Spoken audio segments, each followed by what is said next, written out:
大家好，我是李阿田，欢迎收看《回到前世》这个单元。今天再跟各位介绍一个很不幸的事情。这个溺毙6位偷渡的女孩子，船长判死刑。为什么他会借这个因缘溺毙，非判他死刑不可？我们来看看命运。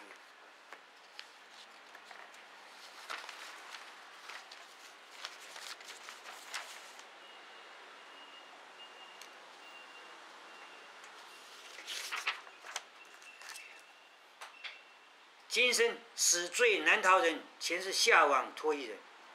为什么今天的死罪难逃？就是因为你一直下网脱衣啊！下网脱衣的时候，你想想看，大小都通吃，是不是？今生求生无望人，前世怎么样？紧网束口人。为什么你会求生无望？这个溺毙那个人也是求生无望，不是吗？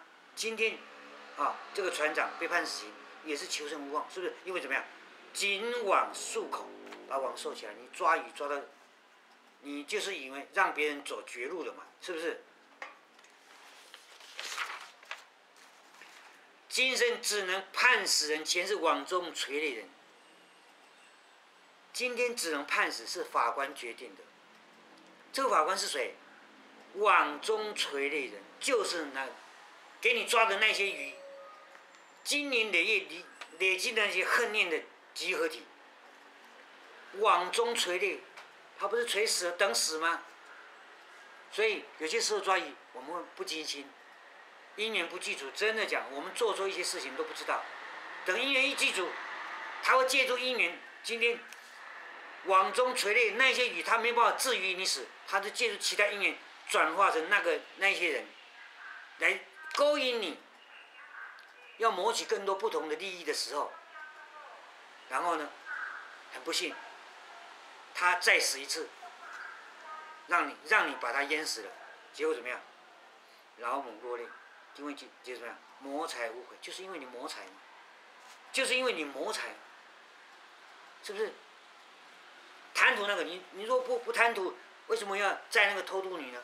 你这些网鱼，适当的网大条，不要网那个大小通吃嘛。你给人机会，人家就不会老是找麻烦嘛。今天你没有谋财无悔这种心，你就不会有这个结果。